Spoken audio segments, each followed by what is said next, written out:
seus átrios, com hinos, louvai-o e bendizei-o o seu nome. Porque o Senhor é bom e eterna a sua misericórdia, e a sua verdade estende-se de geração em geração. Aleluia. Bendito seja o nome santo do Senhor Jesus. Quero, aleluia, nessa noite fazer mais uma oração, aleluia. Espero que o Senhor venha abençoar a vida dela. Senhor, meu Deus e meu Pai. Pai, te apresento, ó Pai, também, ó Pai, em concordância, ó Pai, com a oração da pastora, ó Pai. Te apresento a vida dessa jovem, ó Pai, nessa noite, ó Pai. Ah, Deus grande, Deus de poder, Senhor. Pai, o Senhor diz, vai celebrar e ao Senhor com júbilo, com alegria. Ah, Deus grande, Deus de misericórdia. Estamos aqui, ó Pai, celebrando, ó Pai, idade nova, ó Pai, dessa jovem, ó Pai, com alegria, ó Pai, com júbilos, ó Pai, com cânticos, ó Pai, ao Senhor. Pai, eu te peço, Senhor, assim como a pastora já orou, ó Pai, em concordância, ó Pai. Pai, abençoa, ó Pai, a vida dela. Pai, guarda ela, Senhor. Pai, abençoa ela nessa nova etapa, Senhor. Ah, Deus grande, Deus querido. Pai, venha, Pai, abrir os caminhos, ó Pai amado, Deus de poder.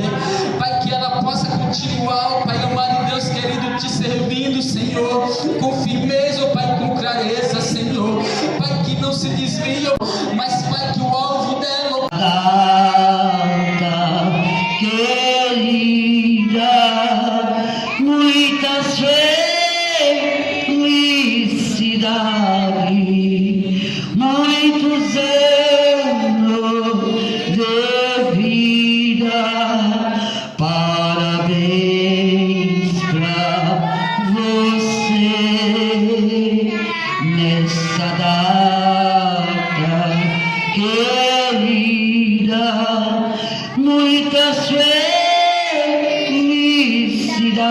felicidades, muitos anos de vida, que Deus dê muita paz e saúde em sua vida, muita sabedoria,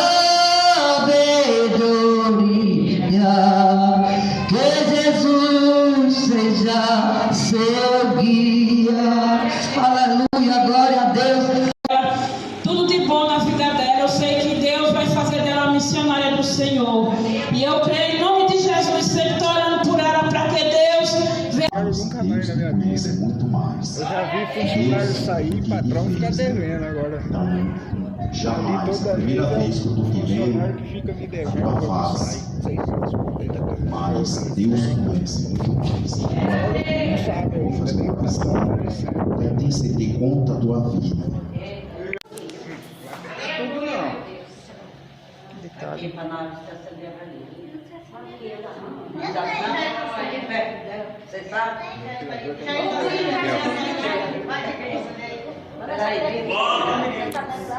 Isabel.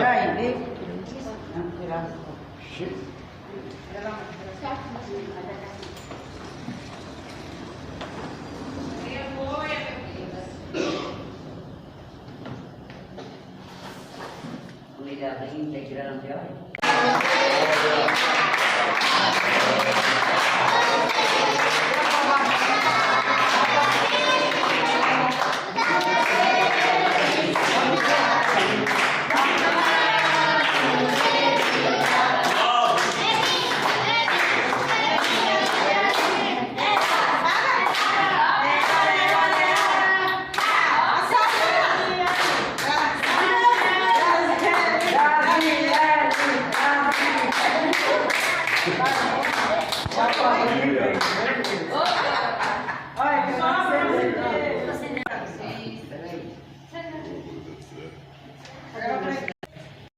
Agora vamos tirar aqui fora.